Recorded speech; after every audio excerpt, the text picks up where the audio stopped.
We're on air now. Where can I find it? What are you looking for? Hi, everybody. Hi, one person. Hi. There it is. Oh, are you going to put it on Yeah, I'm gonna put it on Diamond Diamond Club. Diamond Club? Diamond Club Do do TV. do. Diamond Club TV with the Diamond Clubs. Diamond Club. How did you know I was drinking Earl Grey? I didn't actually tell you that part. How did you know that? You held up the tea, and I saw the tea bag thing hanging off. Oh, it does have a giant sign that says Earl It's Grey a tea on it. yeah. I couldn't. Oh, bigger than I couldn't tell which brand. That was kind of weird. It's like, whoa, Tom. Whoa. Tom is so psychic. Oh my god. All right, we should be live on Diamond Club TV now. Hi. Ha ha. Still one person. Still only one person. Oh, it'll be more. Oh, it'll be more. It'll be more. Oh, I don't know yes. why this voice means more. Mark my words.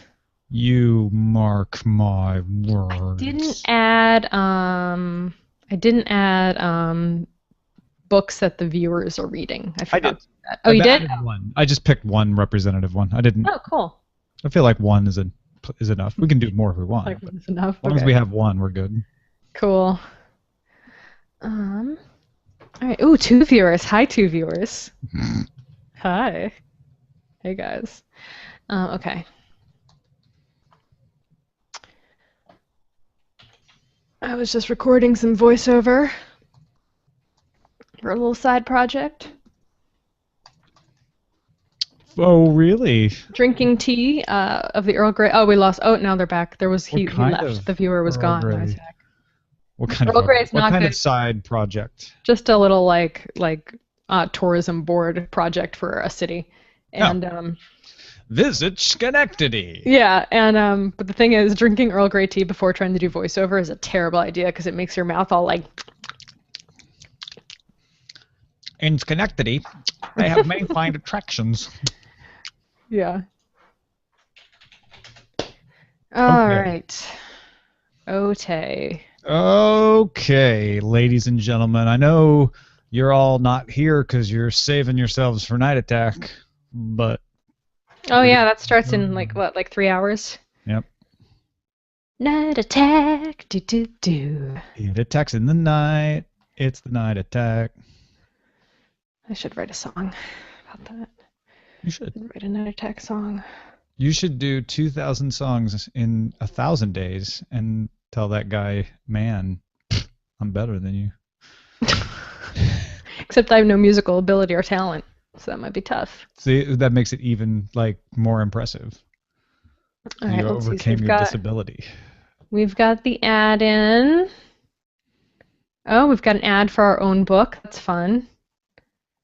Do we have a top of the show ad we need to read? Nope.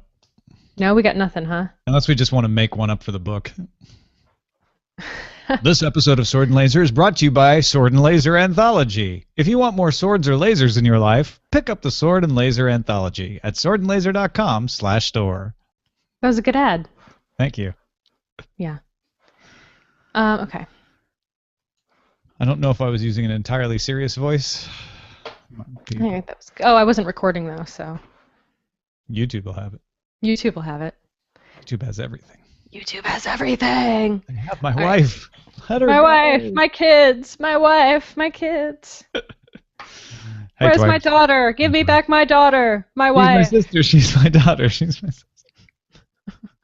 Are we making the same joke? Are we making the? No, I took a left turn. Okay. I exited your joke. I'm making the lines in movies where Harrison Ford can't find his wife or his kids. Yes. Yeah. I went to Rosemary's Baby. Oh, okay. That is a left turn. Bit of a left turn. Yeah. It's okay. All right. Are you ready for some sword and laser action? I am. Okay. Action. And 3, 2. Hey everyone, welcome to the Sword and Laser, episode number 181. I'm Veronica Belmont. I'm Tom Merritt. And this is the Science Fiction and Fantasy Book Club video show, podcast, author interview guide, Beer publisher, Drinking Society. Beer Drinking Society, Whiskey Drinking Society, Yeah. Mike Cole Appreciation Society, Yeah, Sam there's a lot Sykes of Sam Memorial Sykes Society. Teasing Society. We have a lot of things tacked on to our resume at this point, Yeah, all of which I'm very proud. Oh, absolutely. Not ashamed of a single one of them. No, and we are streaming right now on YouTube, so hello to all of our live viewers. If you are listening to the podcast and want to see a little bit of the behind-the-scenes action that goes on at Sword and Laser, you can check that out at youtube.com/theswordandlaser. Let's kick things off with what are we drinking? Tom, you are imbibing a fine beverage over there. I am. I'm having a Boddington's Pub Ale. It is not highly rated on Beer Advocate. I don't know why. Oh. The crowd rating on Beer Advocate is abysmal for Boddington's, but I love Boddington's. I prefer Boddington's out of the tap, but the Pub Ale cans are kind of like the Guinness cans, so they give you an approximation. I find it quite refreshing. You know, I learned about Boddington's from you when we were both working at CNET, and I used to order it at the pub around the corner. Yeah. At what is it called? Kate O'Brien's. Kate O'Brien's, yeah. And I was like, oh, that looks like a fun beer in a can with a B on it. Yes, it does have a B if you buy it on the can. If you get it poured in a pub properly, there should not be a can. There should not be a can or a B. If there's a B, run for your life because you're allergic of bees. Bees today?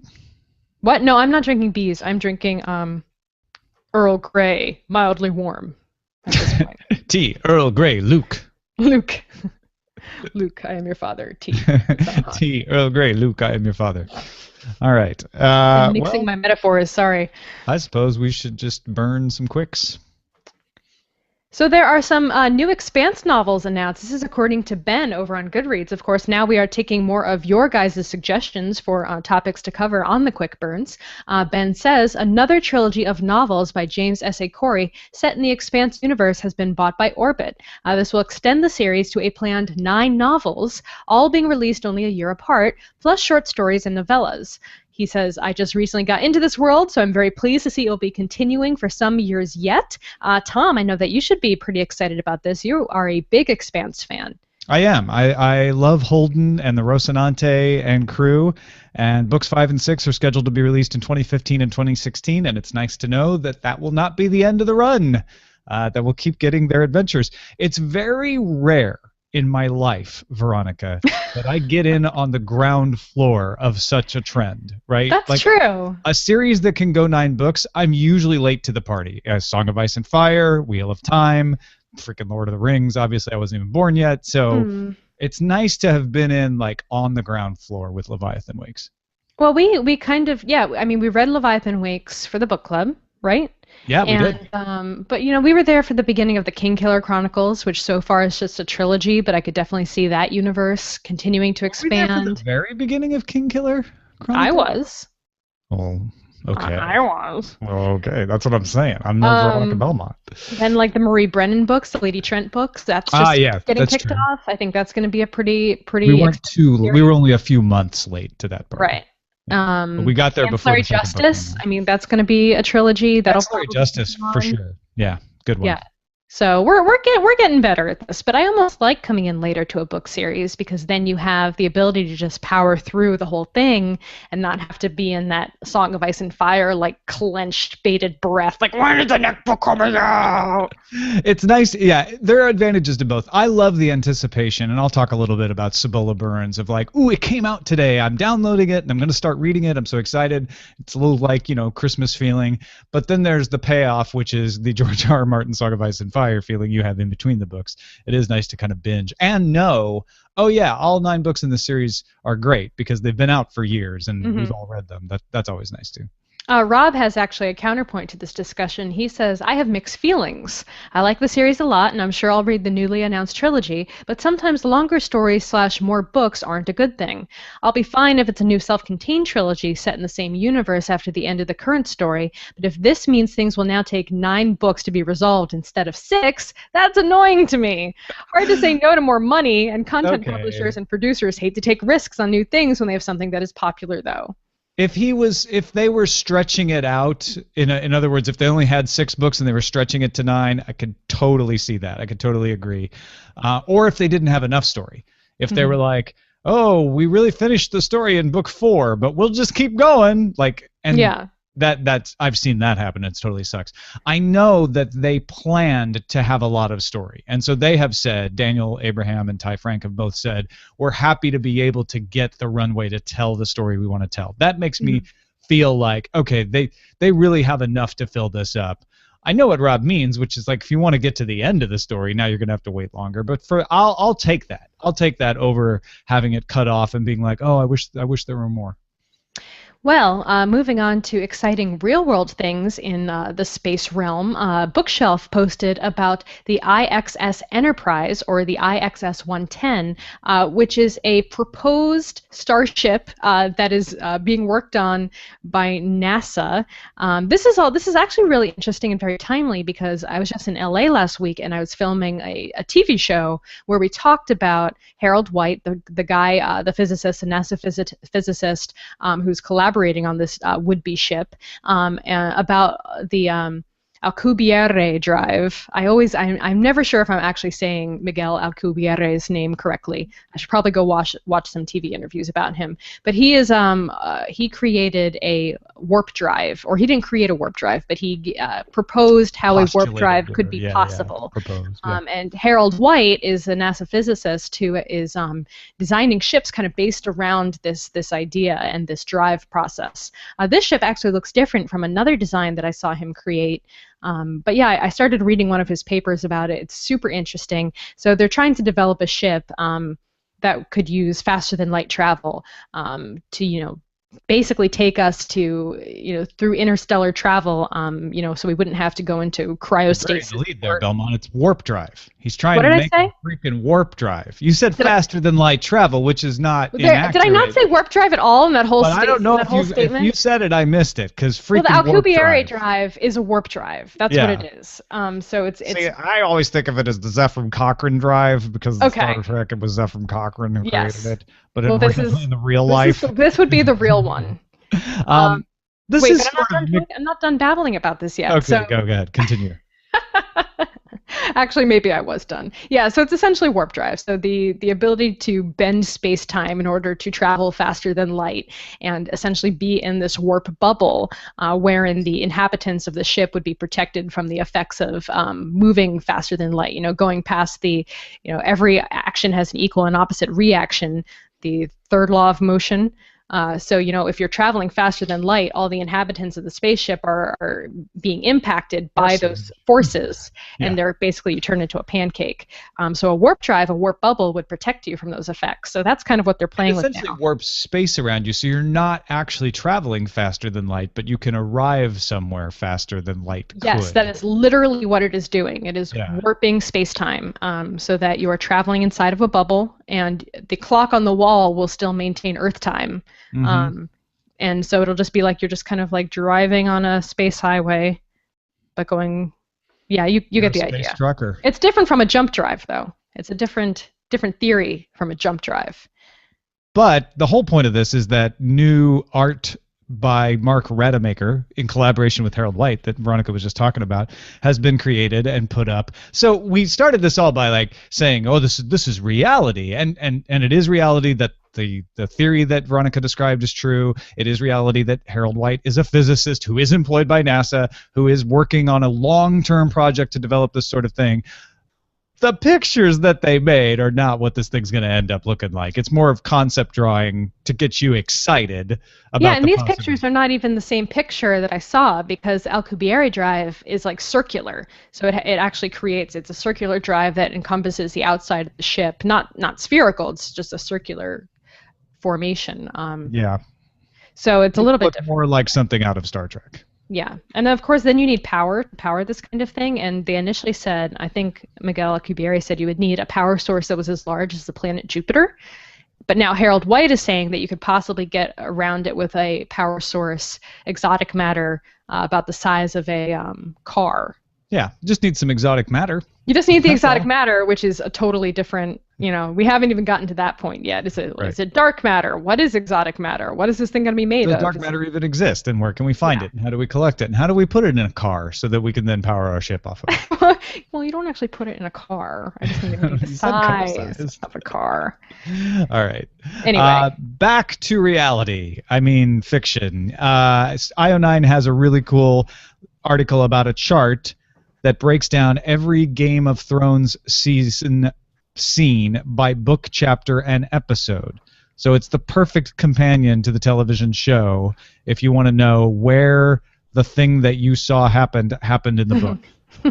I had a hard time understanding this graph a little bit. Well, on It the took me left, a while. On the left is the shows, yeah, right? on the y-axis is all of the episodes, and on the x-axis are all of the chapters from the book. And so you can see through this chart that the first season holds together pretty well with the book.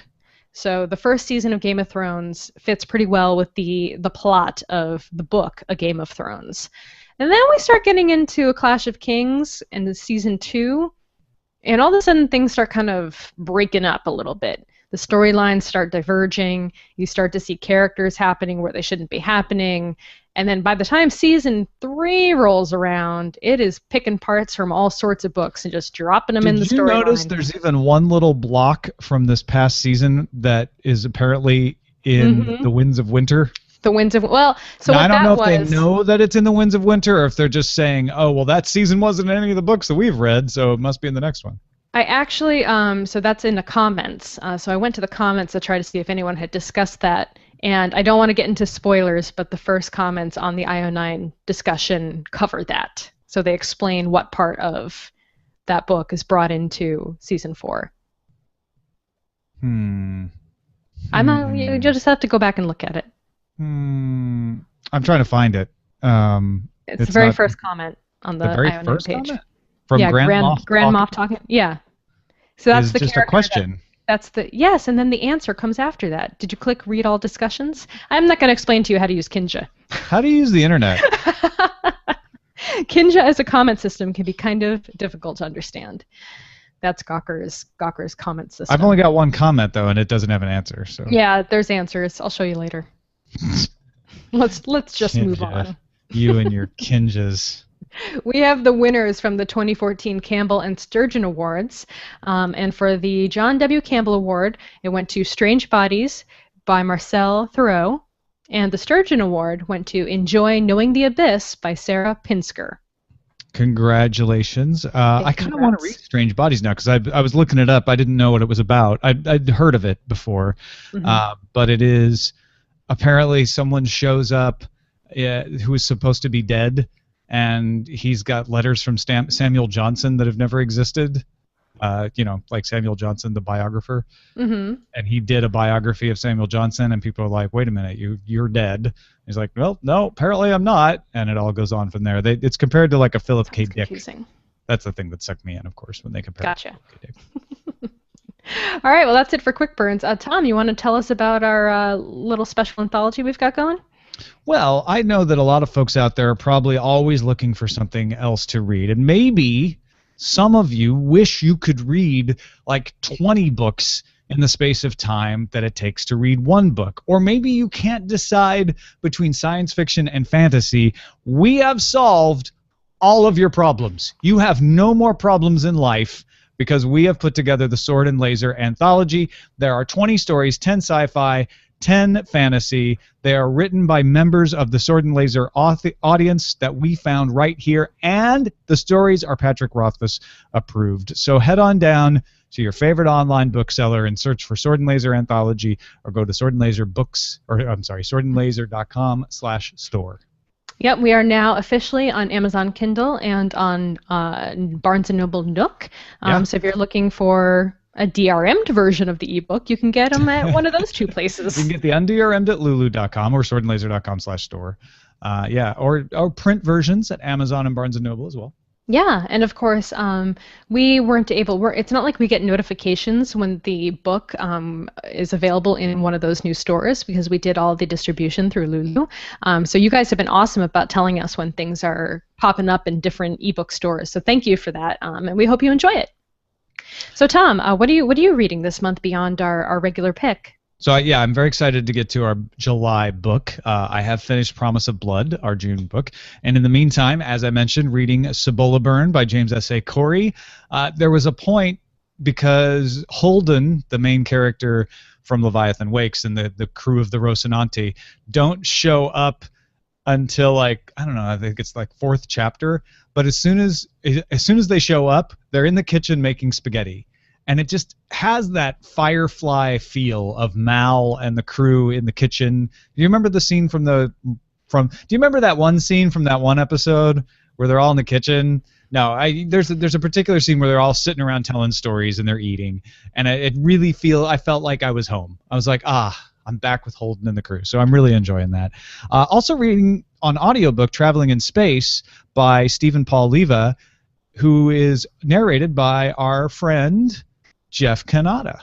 Yay! That's so exciting. Yeah, he's really excited about this project. I haven't had a chance to check it out yet, but I really look forward to it. Traveling in Space is interesting. It is an alien first contact story told from the point of view of the aliens. And the aliens believed until they met us that there was no other life in the universe. And Sounds so they about were right. pretty stunned to come across us. And also the fact that we were like, I don't know, we thought there might be life in the universe. They're like, but why? Why would you think that? And they're a very logical race, and there's some really fun stuff in it, so I'm enjoying it. What are you reading? Very cool. Well, right now I'm reading Hunted by Kevin Hearn, and I'm also reading the latest Diana Gabaldon, not the latest, the second book in the Outlander series. Oh, okay. Something in Amber and something. I can't remember the name right Sam now. Sykes and Amber. Sam Sykes and Amber. Sam Sykes trapped in Amber. But it's great, and I'm also really looking forward to Shattered by Kevin Hearn, which is the most recent Iron Druid Chronicles that just came out this week. It's doing really well in the ratings, so if you guys want to support Kevin, get it now. Get it on the bestseller list. The series is really, really fun, and I've been really enjoying the audiobooks narrated by Luke Daniels, and he's a great audiobook narrator. So if he also narrated the Mongoliad, the Neil Stevenson. He did yeah, the he did for that? for all the great authors that were involved with that project. He narrated the audiobook. I found that out because Audible was doing a BOGO last week, and I picked up Blue Remembered Earth by Alistair Reynolds. Oh, I and love some that book. cheesy self-help book that I You know thought what? would be fun I'm to listen actually still reading On the Steel Breeze, which is the sequel to Blue Remembered Earth, in the background. But I'm gonna tear through Cibola Burn, I think, before I finish Steel Breeze.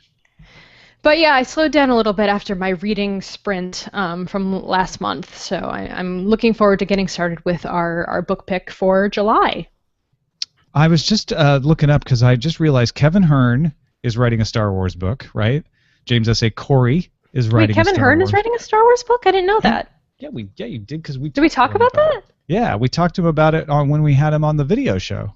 He wrote Heir to the Jedi, which isn't coming out until February 17th. So we've got. Remember how many interviews we did in that 3-day period? Oh, yeah, believe me, I don't remember every piece of them either. I was so drunk on whiskey by the time we talked to Kevin because he gave us. We'll tell him or do. We'll do wonders to your memory.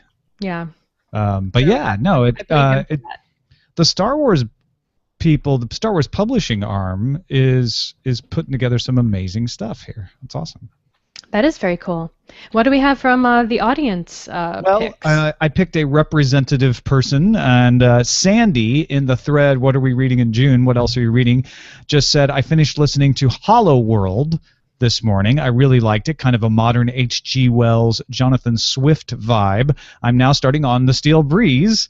I love the narrator, Joa Ando. She played Martha's mother on Doctor Who and was one of the narrators of Lagoon by Nindi Okorafor. That's awesome. That sounds really interesting.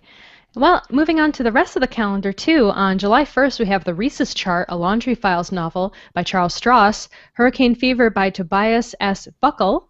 Damn it! And July 8th, we have Half a King by Joe Abercrombie.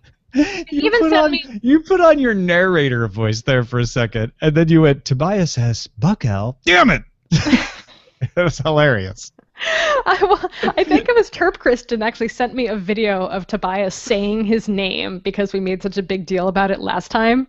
He has a there's like a he does a talk and he talks about his Oh, and name. he He says says, it "This out is how loud. to say my name, people." Yeah, and I watched it and I still screwed it up because that's my thing. Anyway, oh, by the way, Joe Abercrombie fans, if you're going to be in San Francisco on July 28th, Joe Abercrombie is doing an event at Borderlands here in the city, in the Mission. Josh and I are going. I think a lot of other group members are going. There is an events notice Of about course, it you're going. over on Goodreads. Shut up, Tom. Is Ryan going? No, Ryan's not. Shut up, Tom. Anyway, so we're gonna go see Joe Abercrombie, and then on the 31st, we'll talk more about this later. We're having a book club meetup. But anyway, yeah. So Joe Abercrombie will be there. He's doing a big tour right now for Half a King. So he may be coming to a city near you if you're not in the Bay Area. Listeners, help us! You're our only hope.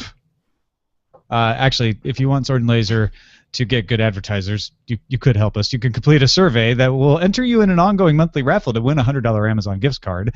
And we promise not to share or sell your email address. We won't give you an email at all unless you win, of course. Then we'll email to tell you you won the gift card. So go to www.podsurvey. That's podsurvey.com/laser. Podsurvey.com/laser. Fill out the survey if you haven't already and get a chance to win a $100 Amazon gift card. Thank you. Ooh, very nice. You're our friend. All right, well, now it's time for Barrier Sword, which is our feedback from the audience. And I did kind of bury the lead a little bit. Yeah, we are having a physical monthly meetup at Borderlands starting in July, on July 31st. So if you are in the Bay Area and want to come talk about that month's book pick, we will be there in the cafe at Borderlands.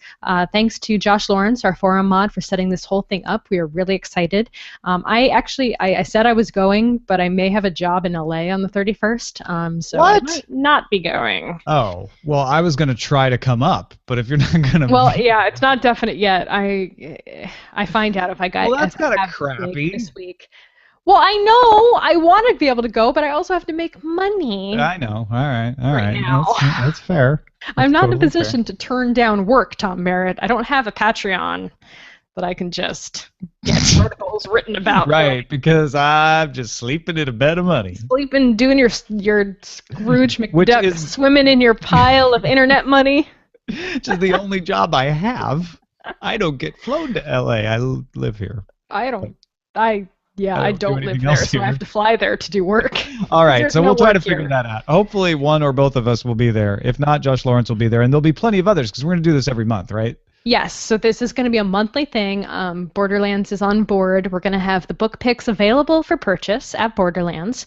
We're going to do our discussion at Borderlands, and then afterwards we're going to go have cocktails. Yay! Adult And frankly, libations. you don't need us. Like the true stars of Sword and Laser are the book club anyway. So other members Absolutely. are really where you're going to have the most fun. So go Yeah. no matter what happens. It's going to be super fun. I hope to see you all there. Wait, Josh Lawrence has the next one here. Is that No, favoritism? different Josh. Oh, it's a different Josh. Good. Okay. Different So it's Josh. favoritism just towards people named Josh. Yes, Josh, other Josh, not Josh Lawrence, writes in the forums, has anyone heard of any Uncharted-esque books out there?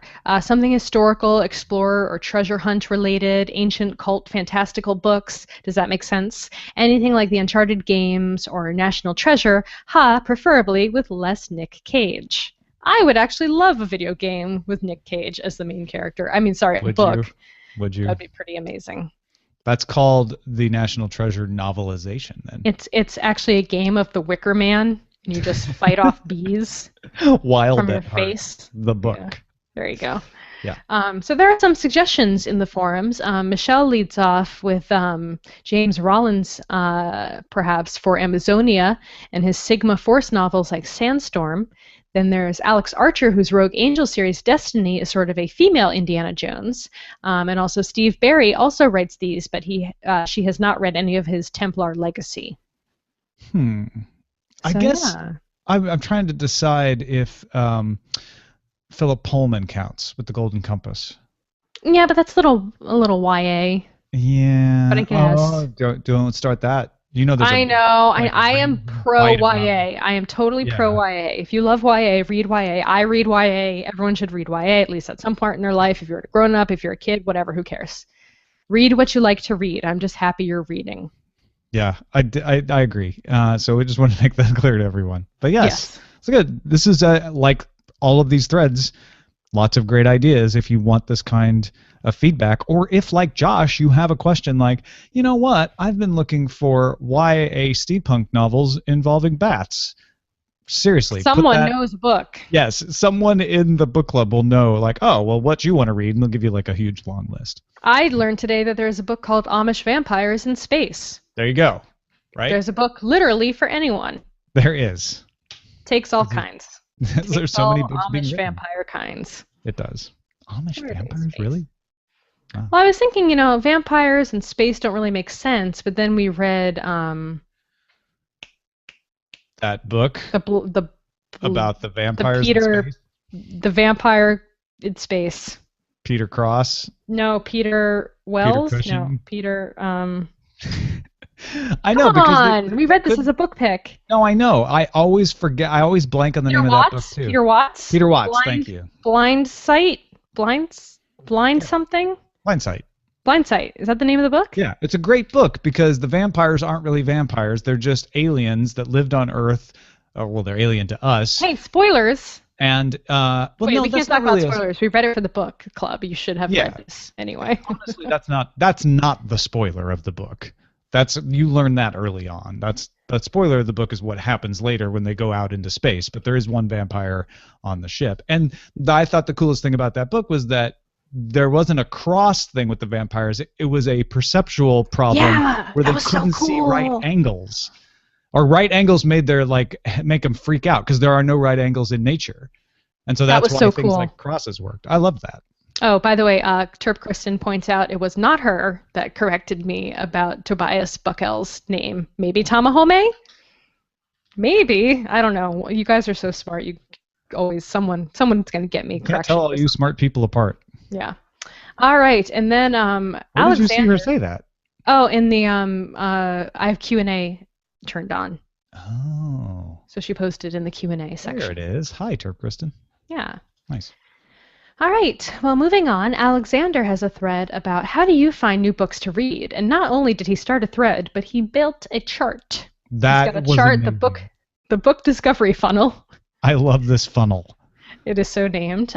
So these are how he starts with authors or brands, and then funnels out through recommendations, buzz, or stumbling on the title or cover. Then it goes through a concept filter, and then he decides based on rating, reviews, a sample, and then he goes through the final process, which is the purchase/read process.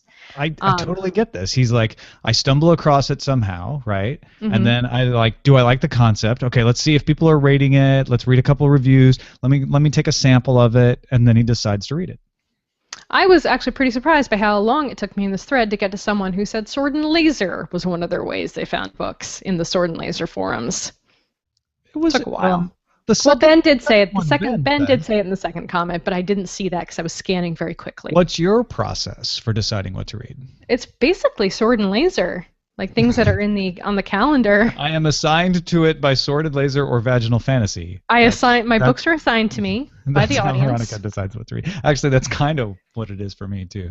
And Now that I then think about it. when I want to read another book, if I've caught up with everything, I usually try to go back to an earlier series that I already started and continue on in that series, unless there's something really hot that I want to read. It's almost entirely random for me. I Oh, do yeah? try to keep a to-read list in Goodreads when I Mhm. run across something that sounds cool, but I don't do anything nearly as pragmatic as what Alexander does. I Mhm. just sort of go, "Oh, I like that. I'll try to remember to read that." That's it. That's it.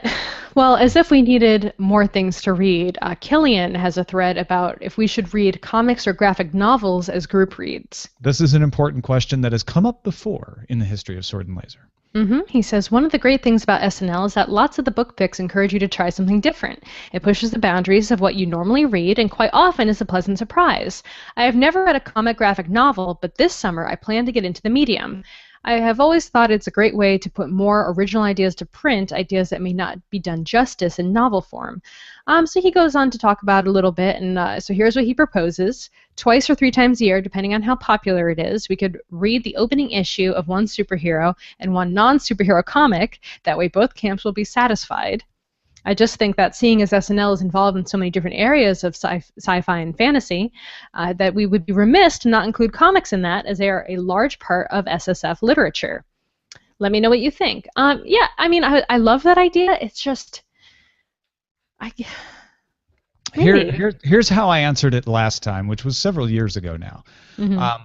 We very consciously decided to make it science fiction and fantasy books. We've at various times thought about, well, should we do movies? Should we do TV shows? And we will talk about them, but we generally try to talk about them in the context of books that you can read.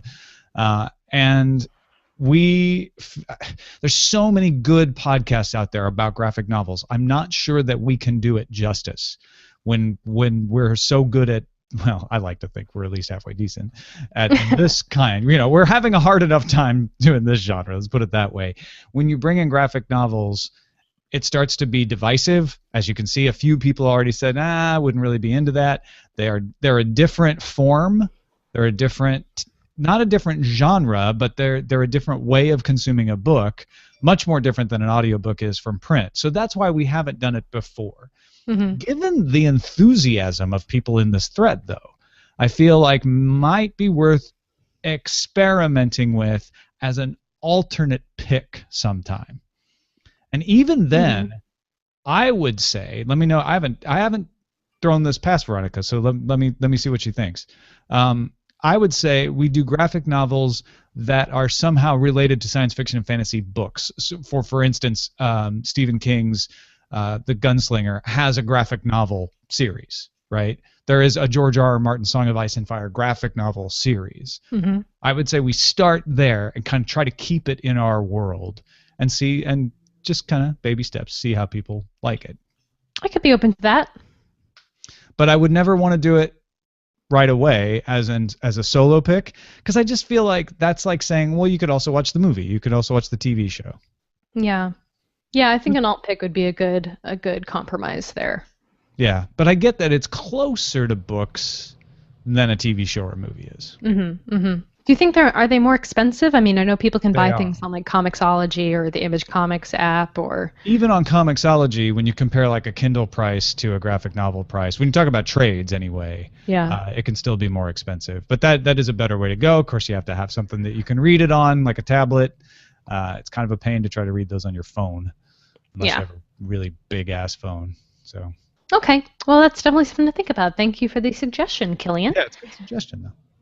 All right, well, now it is time to jump into our Book of the Month discussion, but first we will announce the winner for the July book pick. Based on your votes, we were doing an all Octavia Butler selection pool. Yeah, I basically made the dictator choice. We're going to read Octavia Butler, but let folks vote on what title. And I'm not saying I'm shocked, but I was a little surprised that Dawn won. It's a more recent title from 1997. It's the beginning of a series, which I know some people are not that much into, but it ran away with it. It's about an alien race that saves every human that survived a dying Earth. A woman wakes up on the ship that's run by the Oankali. They have healed the planet. They have cured cancer. And they're going to help this woman named Lilith lead her people back to Earth, but they charge a price. And if I told you who it is, that would be a spoiler. Yes, it's book one in the Xenogenesis series. And yeah, I mean, people were trying to guess which book was going to win this month, and it was not one of the ones that people were suggesting. So I was pretty surprised too. But it was one of the ones people voted for. But it was the one you guys voted for. And it wasn't. It was actually close through the first half of the month, but it was not close at the end. Like, this one definitely won by a good margin. Very interesting. And you guys all did that blindly, too. Like, it was the results were closed, so. Yeah, well, the results were open for a few days. And then I shut them down. I shut it down. Veronica, because she hates transparency and democracy, was like, I'm the queen. Getting rid of this. I just wanted people to see what would happen Actually, I think it was interesting that nobody knew what was in the lead, and so people were trying to guess. That was kind of fun. I'm glad. Yeah. I don't Also, know. it was Octavia Butler's birthday 2 days ago. Do you remember? Did you know that? I didn't know that. I did not know that. She June did pass 22nd. away though, so it was her No, birthday. she did not celebrate it. She didn't celebrate it. She died in 2006, but yeah. But a lot of interesting facts about Octavia Butler. She was dyslexic, and also she's, I believe, well, no, she's not the first female Black author that we've read, because we've read, N.K. Jemisin as well. But she is definitely probably one of the most well-known female authors of color in history for genre fiction. She's very celebrated. She describes herself as comfortably asocial, a hermit in the middle of Seattle, a pessimist if she's not careful, a feminist, a Black, a former Baptist, an oil and water combination of ambition, laziness, insecurity, certainty, and drive. Those are her words. Yeah. In 1995, she became the first science fiction writer to receive the MacArthur Fellowship, which is sometimes nicknamed the Genius Grant. So she was one sharp person. Mm-hmm. And a lot of people asked her later in life, like, why didn't you write mainstream literature? Why choose a genre? And from some of the things I've read, her answers were generally, I didn't want people to attack it head on. So I clothed it in genre, which she was always a fan of, too. She's like, first of all, I was always a fan of science fiction through her entire life. And she felt like more people might accept the message she was trying to give if it was cloaked in sci-fi. Yeah, she won the 1999 Nebula Award for Best Novel for Parable of the Talents, 1985 Hugo Award for Best Novelette for Bloodchild, also the Nebula Award for Best Novelette for the same book, and in 1984. And also the 1984 Hugo Award for Best Short Story for Speech Sounds. So definitely a very award-winning author as well. All right. We're doing now, we save our wrap-ups to the very end. So if you don't want to be spoiled on Promise of Blood by Brian McClellan, you can go now. swordandlaser.com/store would be the only other thing we would say to you. And now we're going to wrap up Promise of Blood, which I really enjoyed. I'm tempted. I've got too much to read, but I'm really tempted to jump into the next one. Well, the problem is that it felt like such a cliffhanger. Like there were so many loose ends that weren't tied up, and so many characters that have been introduced that we didn't really get to dive into in the first book, that now I feel really compelled to read the next one, which was probably Brian McClellan's evil plan all along. Ha ha ha. I'm sure it was, yeah. Obviously done intentionally. So it seems almost unfair that I feel like I need to read the next one, but it's a good trick, and I just really enjoyed the story. I liked the characters, and I liked the magic systems a lot. And we'll talk about it a little bit later, but the addition of actual gods, or quote gods, we don't really know exactly what they are yet. That may be wrapped up in the next book or throughout the series. But I thought that was very interesting as well. And done in a way that I liked how it kind of surprised a lot of the characters in the books, too. In a world where you believe in magic, to not believe in the existence also of these godlike beings, I thought was kind of funny. So since you brought it up, let's go right into Joanna's comment then. She said, I assumed the book was going to roughly follow the course of European history, Tamas hiding his personal reasons under a cloak of justice, but I figured that revolution was an idea whose time had come, etc., etc., except that deposing a king in the name of the people turns out to be a lot more foolhardy when the king is honest to goodness backed by the divine, even if the divine was bribed into doing so by ancient kings. On the one hand, that was a twist I didn't see coming very far ahead. On the other hand, I feel like it made the book less interesting for me personally. I think it's difficult to put oneself into that mindset that no, a god chose your king and his line to rule, and if you commit treason, you are also rebelling against God. Now, Rob responded to say, I felt this way first. I found the whole politics backed by magic stuff pretty interesting. However, giving it time to settle in, I think this is the more interesting choice because it's asking the question, if the divine right of kings actually is divine, does that mean we really do have to support the king, or does it mean we are justly required to overthrow not just the king, but also the monarchs of the cosmos? Yeah, that's how I felt. That's when Rob wrote that, I was like, yeah, that's exactly why I thought it was so cool, because, they always say, oh, this monarch is backed by divine right, they have the blessing of the gods, and everyone's like, yeah, blessing of the gods, yada, yada, sure you do, buddy. and then, they overthrow the government, the monarchy, and suddenly it's like, oh crap, actually, this is true. This is happening. Now we've pissed off the gods. How do we do that? How could we possibly go up against that? Yeah, it's pretty amazing. And then Ben jumps in and says, don't forget the question of if Kresimir and Mihaly and the others really are divine, or if they are just akin to very powerful privileged, or indeed if there's a difference at all. I love what McClellan did here, because he set up a world where people are skeptical, right? Mm-hmm. They're like, I don't really believe in a lot of this crap, except for the magic that is accepted among the privileged. That's science to them, right? Yeah. So he split magic in half. There's magic that's dumb and only peasants believe in, and then there's, but that's actually real because privilege can do that. Nobility has this real magic. And then he set up this thing, which is kind of a science fiction premise, that somebody came from another world and started the religion, and you don't know, are they really a god, or are they just an alien kind of wrapped up in the cloak of God, and how did they bestow magic upon this population? And it brings up all of those questions, which all funnel in to what Ben or what Rob was saying about, God, what if the divine right is really divine, or is believed to be divine, or even just has the power to not be able to tell the difference? What do you do? Yeah, because the whole magical system is based on there being different tiers of magical ability. So there's people with the knack, and then there's people who have, that are privileged and have this next level kind of powerful ability. Then we have the blood mages, which seems like to be a different kind of magic, but is it really a different kind of magic? We don't really know.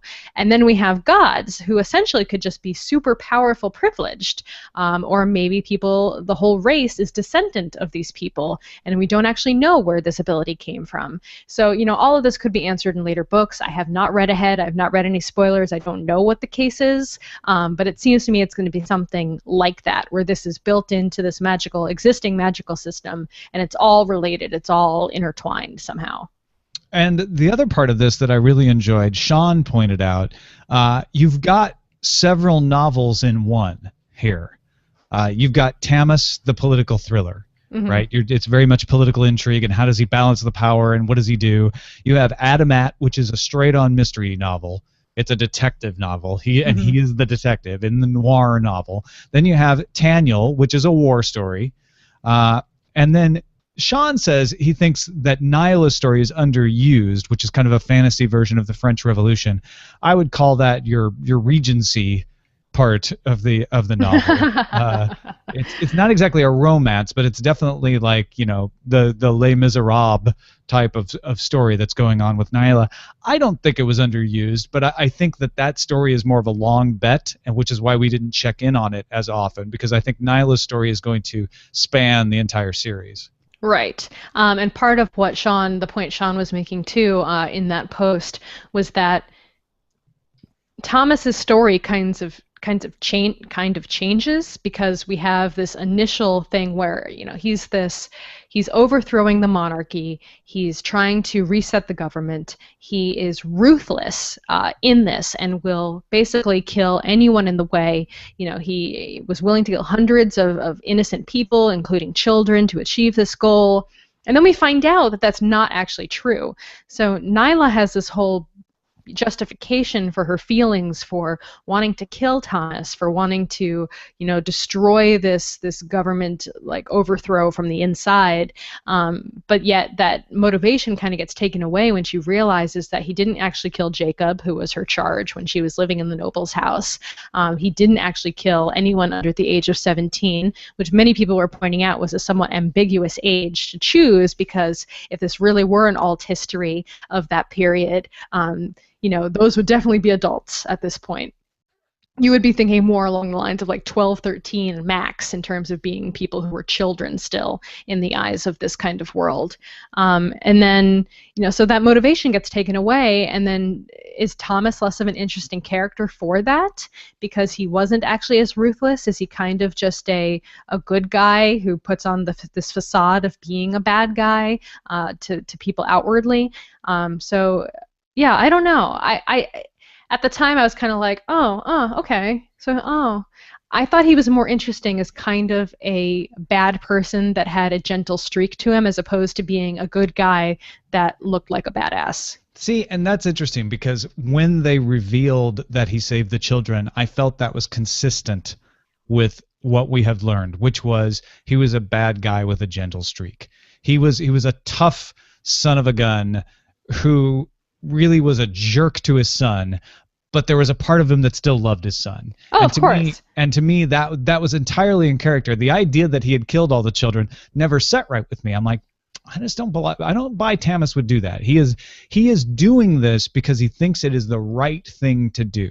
But he killed the king, who was his Those are child. adults though, and the king was guilty. But he kind in of his raised him, and And I don't know if aristocracy there was. guilty in his eyes. Children are never guilty in his eyes, is what I would think. In his and eyes, that, yeah. and that turned out to be true, which is like, I am not going to hold these children, responsible for what their parents did. I'm not saying I disagree No. with that I- children should be killed. I don't agree with that statement. Obviously, Let's just take Veronica that off the believes internet. in eating babies, But but I think that it would have made Thomas a more interesting character.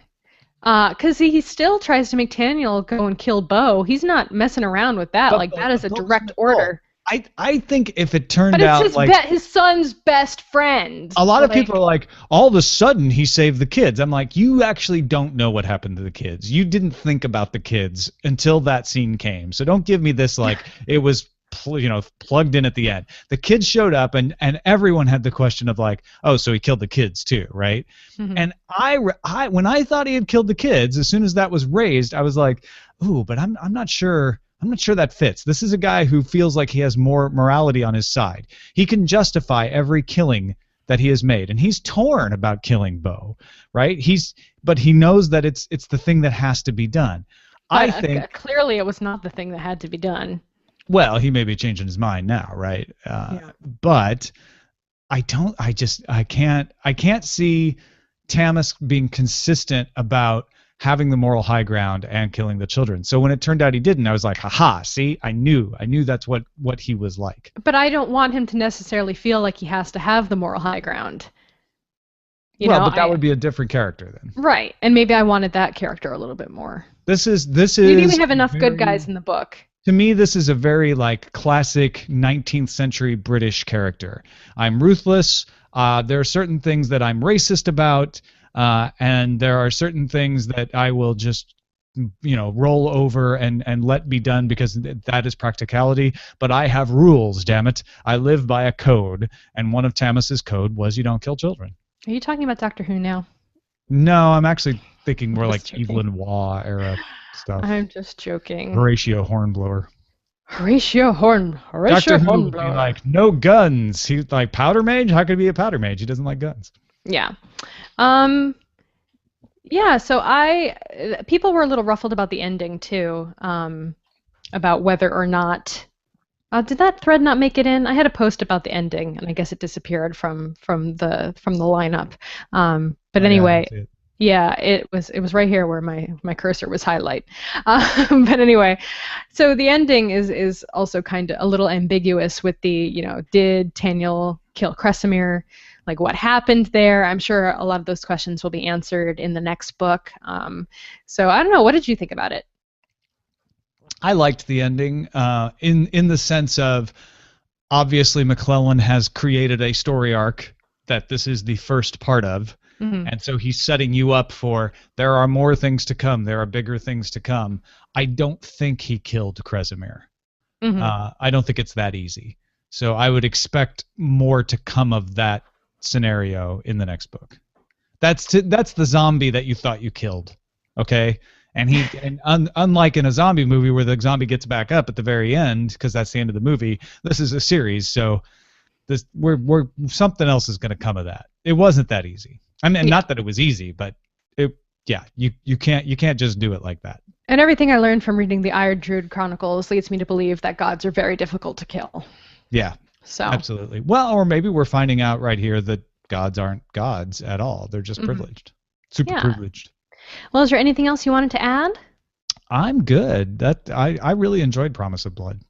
We did talk, Brian McClellan, the author, did want to do a Q&A on Goodreads. So the month isn't quite over yet, so I will make sure to set that up so Brian can answer some of your additional questions, dear readers, if you have anything else you want to add. You know what Tom and Veronica said in their wrap-up? Yeah, they had it all wrong. Here's the real story. You can get it straight I'm from the totally okay with the author Absolutely. correcting my misinformed diatribes about the book. I really when I enjoyed the say, book. what Brian's going to do next, if Brian says no, then I'm fine with that. You know who knows what Brian's going to do next? Brian McClellan. Brian. That's who. Brian MFing McClellan. Yeah.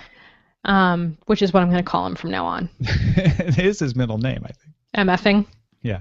Yeah. It's French. It's French. All right, well, that about wraps it up for this episode. If you want to find more awesome podcasts to listen to, make sure you head over to boingboing.net/category/podcasts. You can listen to our show and many other great ones over there right on the site, or subscribe to them via iTunes or RSS.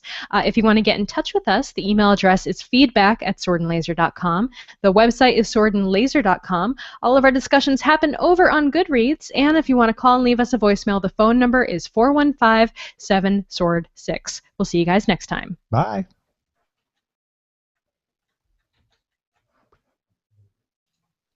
All right, so we are done recording, but we are still live, and we have some Q&As maybe we can get through real fast if you guys are still sticking with us. Yeah, Jesse Cohen asks, how do I get advance notice of these podcasts? I'm kind of a noob. Love your efforts on behalf of literature and geekery. Thank you, Jesse.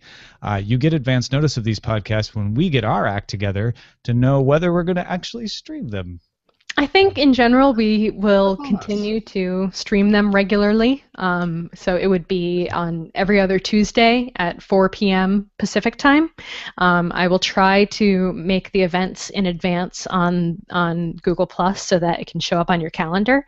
I think that's the main thing. We started doing that with Vaginal Fantasy, putting the recording dates up on our Google Plus page in advance so people can RSVP and then get notified before the event happens. So we'll try to do that in the future. So thanks for listening, Jesse. And also Boddington's for the win, Jesse. Yes, Jesse also says Boddington's for the win. Let's see. We have one. Oh, like what is this? What is this thing? Hey, do you like cookies? Yeah.